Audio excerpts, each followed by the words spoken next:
Fascinating Rhythm, Chapter 1. Deep into the night of December 8, 1924, obsession took the life of Frank Selby. His passing was noted only by his killer, and that with the grim satisfaction of an unpleasant task properly carried out.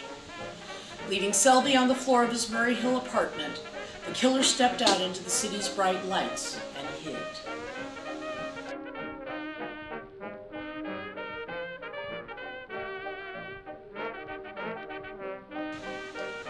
2 days later, in the cluttered antechamber outside of Mr. Frank Selby's office, Frederick G. Little III sat and waited, smoking in long, relaxed drags.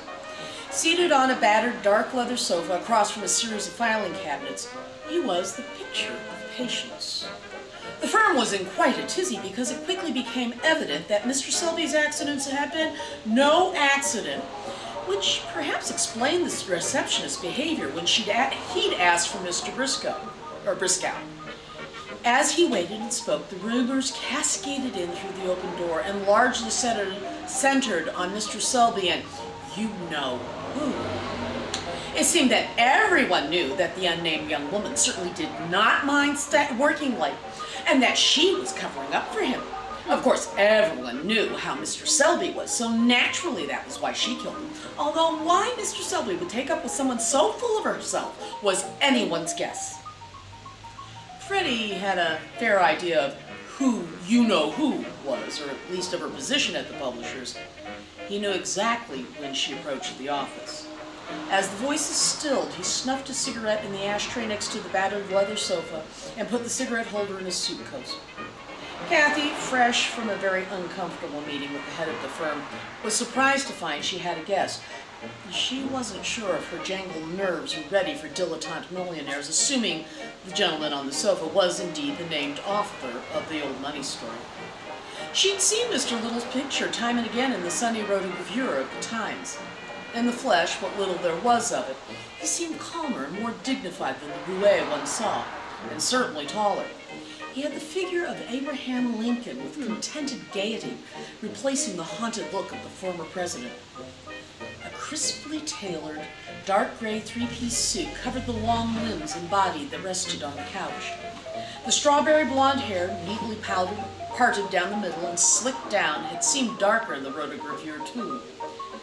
The moment Mr. Little saw Kathy enter, he rose, curiously grateful for something that was all arms and legs.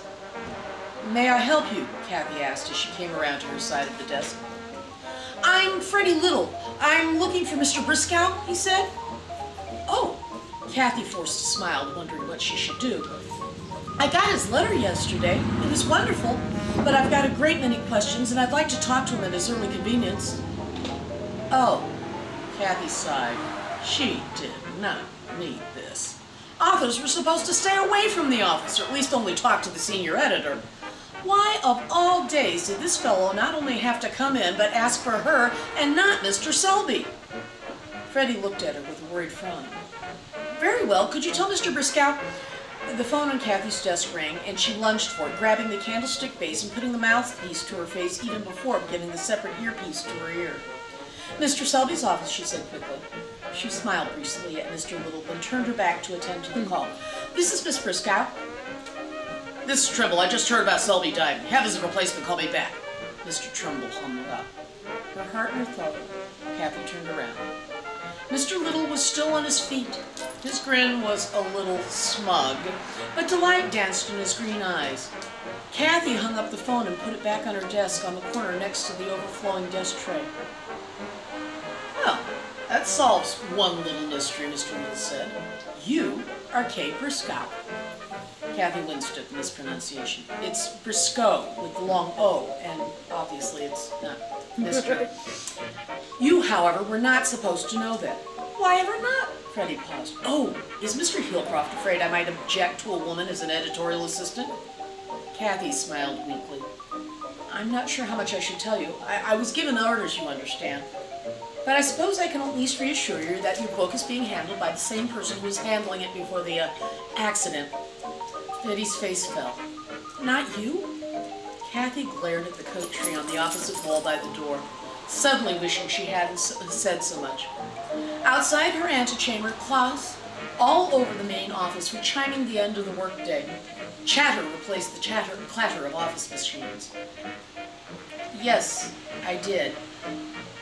Kathy glanced back at the inner office behind her and then her guest. I suppose there's no point in protecting him now. She took a deep breath. Assistant editor in this case meant I do all the work with Mr. Selby getting the glory. And just between the two of us, it's supposed to remain that way for the time being. That hardly seems fair. Freddie nodded in sympathy, but inside was feeling relieved. Perhaps, but it's the best I've got. Now, Mr. Little, why don't you pull up that chair and we can go over your questions.